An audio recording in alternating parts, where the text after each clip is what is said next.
আসসালামু আলাইকুম রহমতুল্লাহ। একজন মানুষের সবচাইতে বেস্ট ইনভেস্টমেন্ট হচ্ছে এডুকেশন।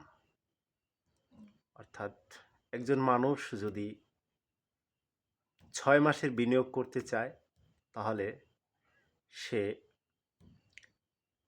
শস্য রোপণ করতে পারে বা বপন করতে পারে। আর যদি 10 বছরের জন্য সে বিনিয়োগ করে তাহলে তার জন্য বেস্ট ইনভেস্টমেন্ট হচ্ছে ট্রি প্লান্টেশন, বৃক্ষরোপণ।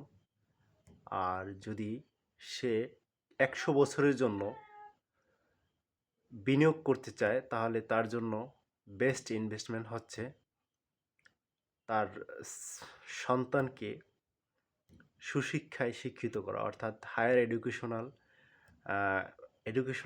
এডুকেশন করা। অর্থাৎ তার সন্তান যদি হায়ার এডুকেটেড হয় তখন সে তার শিক্ষা দিয়ে সে পৃথিবীর সব প্রান্তেই পৌঁছাতে পারবে তার যোগ্যতা এবং শিক্ষার মাধ্যমে। আর সেই সুনামটা সে 50 বছর 100 বছর বসেও উপভোগ করতে পারবে। তবে শিক্ষাটাই হচ্ছে প্রকৃত ইনভেস্টমেন্ট, যেটার ফল দীর্ঘ এবং ফল পাওয়াটা খুবই অনিশ্চিত। যারা পায়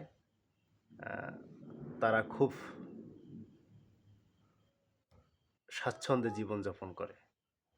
ধন্যবাদ সকলকে। আসসালামু আলাইকুম। সবাই ভালো থাকবেন।